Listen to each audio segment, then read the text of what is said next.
Here are all of our favorite Easter eggs in The Lord of the Rings, The Rings of Power. What's up, Hobbit heads? The holiday season is here, and if you're like me, you like to binge watch and marathon all of your favorite moments in Middle-earth. And now, we have even more to rewatch this year with the first season of The Lord of the Rings, The Rings of Power. We here at Nerdist have still been scouring and souring through this first season of The Rings of Power to highlight our favorite Easter eggs and references. What is it? What do you see up there? So today, we're gonna dive deep into every episode this season so that next time you watch, you can be that friend who always points out that Aragorn broke his toe while kicking that helmet. Of course, we'll need to spoil what happens this season, so look away now in case you don't want to be like me and become the insufferable friend to watch Lord of the Rings with.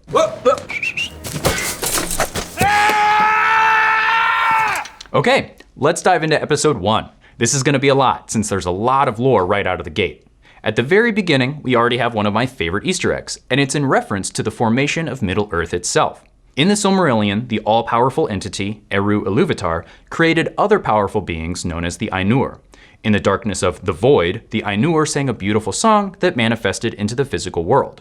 The Rings of Power begins with a chorus singing over black, and we later see in the credits how with the use of cymatics, sound waves take form and shape with the sand and particles. Also in the credits, you can see a darker sand weave its way into the patterns. During the music of the Ainur, Melkor, who would later be known as Morgoth, composed his own dissonance to the rest of the Ainur's themes, symbolizing his evil schemes in the grander design of Ilúvatar. Moving on, we have Galadriel's prologue, which itself is a parallel to Galadriel's prologue in Peter Jackson's trilogy.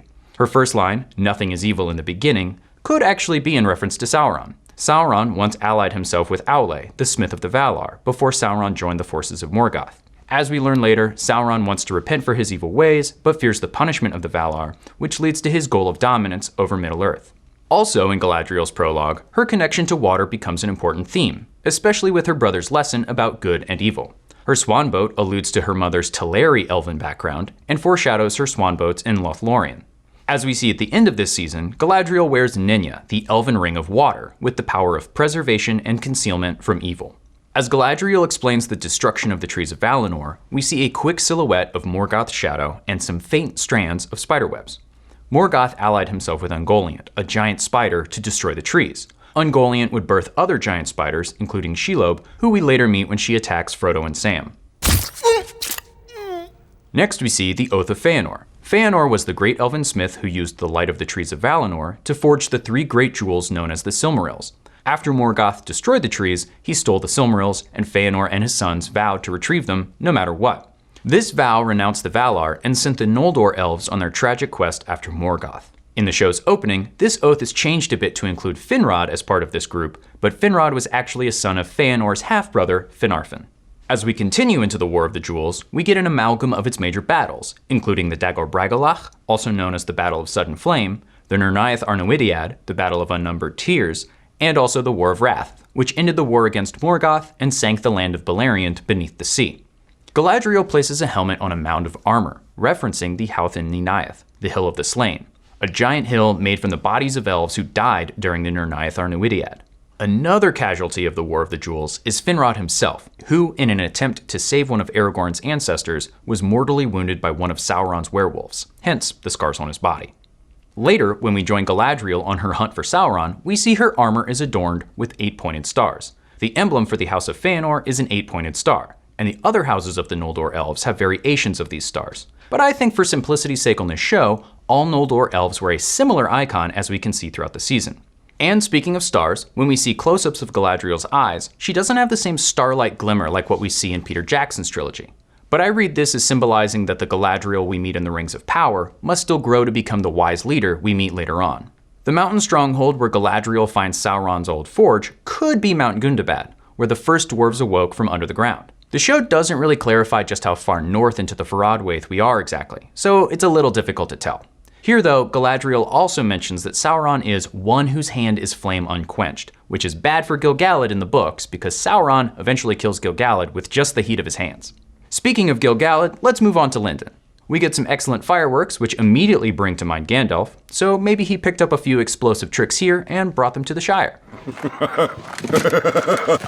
We also see numerous statues in the grove around Galadriel and Elrond. One statue is clearly Finrod.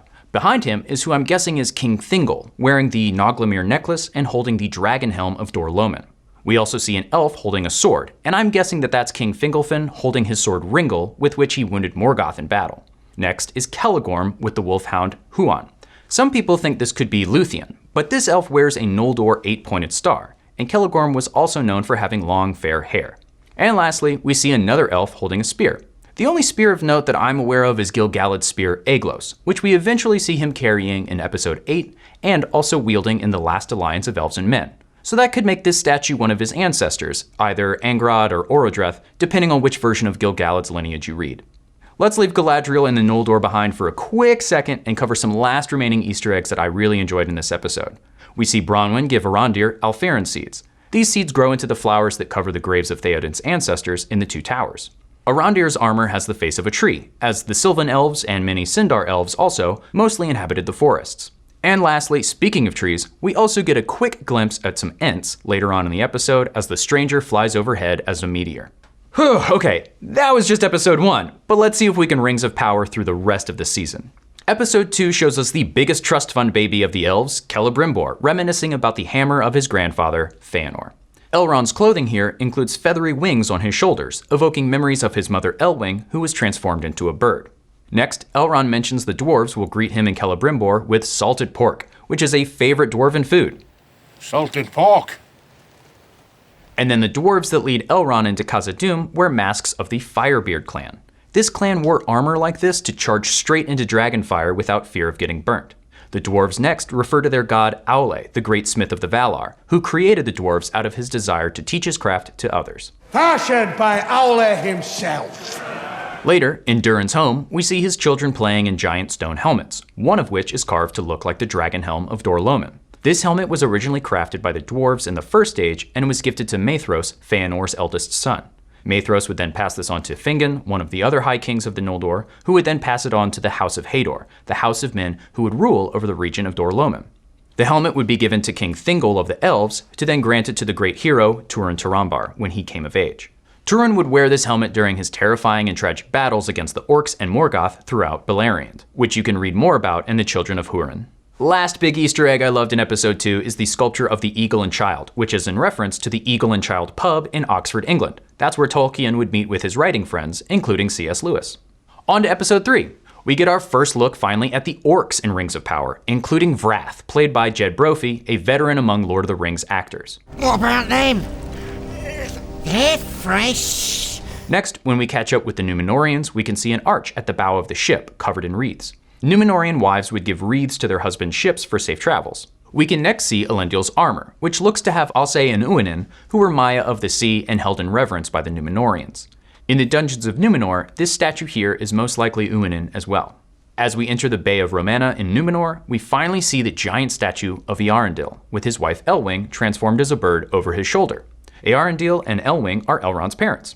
Eärendil was a half-elf who sailed to Valinor to petition the Valar to save Beleriand and Middle-earth from Morgoth. In reward for his journey, Eärendil took a Silmaril and sails the night sky in his flying ship, Vingalot. Later on, we can see the statue has a crown similar to what Eärendil wore to hold the Silmaril on his forehead. Eärendil's star looks to be in the sky above him in the background. Later in this episode, Sadoc Burrows mentions he's heard of beings turning into stars, which most likely references Eärendil. Also in Númenor, we can see that the construction of Minas Tirith clearly took inspiration from the royal palace. The white tree Nimloth sits in the palace courtyard. Nimloth was a descendant of Telperion, the silver tree of Valinor, and would provide the seeds for the white trees of Gondor later on. In the distance, you can see Minoltarma, the great mountain peak in the middle of the island where the old kings of Númenor would pray to the Valar. Elendil and Galadriel travel to what seems like Endunier, the region of the island where the faithful reside. In fact, in the books, Valandil, either changed here for the show or just an entirely new character, was one of Elendil and Isildur's ancestors who founded the line of the Lords of Andúnier. Next up, in episode 4, we get our first look at Adar, the Orc Daddy. As we'll learn later in episode 6, Galadriel explains a bit of the backstory of the Moriandor, the Sons of the Dark. While Moriandor is a new term to this lore, these elves must have been some of the very first elves when they all awoke in the far, far east on the shores of Cuiviénen. Morgoth kidnapped some of these early elves and twisted them to become orcs. This would have been long before any times of war between the elves and Morgoth, so it's interesting here to see that Adar's armor has similar designs to what we later see on Gil-galad's, and also the fact that Adar seems to know a lot about the elves of Beleriand when he talks to Arondir. Down in the depths of Khazad-dûm, Elrond treks Durin to the old mine beneath the Mirror. The Mirror was a lake on the eastern side of the Misty Mountains. It was here that Durin the Deathless saw his reflection with a crown of stars, and there he began constructing Khazad-dûm. And, speaking of Durin the Deathless, we can see what I assume is Durin's axe, the great heirloom of Durin's folk. And my axe. In this scene, Durin III explains to Durin IV the legend of how Durin the Deathless will be reincarnated among his descendants. Back on Numenor, as Galadriel and Miriel prepare for war, Miriel jokes that Elendil is a runic emperor, referencing the land far to the east of Middle-earth, Rhûn. By this point in Middle-earth's history, Numenorians would have sailed all the way around to the far east, so it makes sense that Miriel knows of this distant land. Later, as Miriel leads Galadriel to the Palantir, we get our first look at Narsil before it was broken. Narsil was forged by the dwarves and became an heirloom for the faithful of the Numenorians. Behind Narsil, we can actually see a mural of Beren and Luthien stealing one of the Silmarils from Morgoth. Beren and Luthien would eventually pass this Silmaril down to their descendants, and this is the one that will end up with Eärendil in the night sky. And lastly for this episode, I spotted some foreshadowing for the future kings of men, with the design of the 9 rings around Tar Palantir's bed. Next, wandering into episode 5, we hear the beautiful song, This Wandering Day, sung by Poppy Proudfellow. The final line, not all who wander are lost, echoes thousands of years later in Bilbo's poem about Aragorn. Gandalf would use this poem in a letter to Frodo to confirm Strider's identity when Frodo meets Aragorn in Bree. Next, the series finally introduces us to the mysterious characters tracking down the stranger, and we can immediately tell that they have something to do with Sauron because their staff looks like the floating eye that Sauron will become much later on. Episode 5 also gives us some blink and you'll miss it mentions, so here we go. We first hear of the stone giants of the North Moors. During a thunderstorm in The Hobbit, Bilbo saw giants playing a game of hurling boulders at each other. Next we hear Gil-galad address Elrond as Parathel, which means half-elf. Elrond's ancestors are a mix of Noldor elves, Sindar elves, men, and even of the Maiar. And remember that his brother Elros was also a half-elf, but he chose to live his life as a mortal man. And lastly, in this episode, we can see Elendil's winged helm, which will influence the later styles of Gondor's crowns and helmets. Now we get to episode 6. Before the big battle, during Adar's locker room pep talk, he mentions he and the orcs have traveled from the Arid Mithrin to the Ethel Arnon, which basically means they've come all the way down from the Grey Mountains to the hills of Ithilien on their way to the Southlands. We also hear Arondir and Bronwyn preparing for war by planting seeds and recalling stories of Yavanna. She is the Vala of nature and of growing things. Bronwyn then steadies Theo with an inspirational speech that feels like a nod to King Theoden's speech to the warriors of Rohan in Helm's Deep. We then get another reference to the Battle of Helm's Deep with the arrival of the Númenórean cavalry, meant to evoke Gandalf and the Rohirrim arriving to turn the tides of battle. After the battle for the Southlands, Adar gives us a few more Easter eggs. First, his chase with Galadriel through the forest reminds me of the Ringwraiths chasing Arwen to Rivendell. When captured, Adar mentions he and the orcs are also creations of the One, referencing Eru Ilúvatar, and that they are masters of the secret fire, which is the spirit of life in all creations of Middle-earth. Lastly, Adar says Galadriel's search for Morgoth's heir should have ended in her own mirror, foreshadowing Galadriel's use of her own mirror and confronting her darker reflections in the Fellowship of the Ring. Okay, quickly, in episode 7, we get a strong hint that dwarven women do, in fact, have beards, which I know all of us have been wondering about ever since we heard Aragorn add to Gimli's description. It's the beards. Next, Sadoc explains to the stranger where the big folk settlements are, and these groups of men are most likely part of the Northmen, which will eventually give us the men of Dale and also the Eothead, the ancestors of the Rohirrim. And the last major Easter egg in this episode is Galadriel and Theo under the tree, hiding from the orcs. This is a visual reference to the Peter Jackson films, when Frodo and the hobbits hide from the Ringwraith, which itself is an homage to Ralph Bakshi's 1978 animated film, The Lord of the Rings. And lastly, we've finally made it to episode 8. We've already broken down many of the references to Gandalf that we get from the stranger in another video, which I'll link to at the end. But at the beginning of this episode, we immediately catch up with the stranger in the Erin Gallen. This is the forest known as Greenwood the Great, which would then be renamed to Mirkwood once Sauron retreated there in the Third Age. Next, as the cultists explain the Hermit's Hat constellation to the stranger, they say it can only be seen in the far east. This is because the world of Arda at this point is still flat and won't be made round until near the end of the Second Age, while a certain sinking of Numenor is happening. Speaking of Numenor, the little bit that we do get in the season finale has Pharazôn fixating on immortality, something that will get him in trouble with the Valar much later on. And finally, we get to the actual forging of the Elven Rings of Power. Right at the start of this episode, Halbrand, who we now know as Sauron, drops a big reference when he offers Celebrimbor a gift.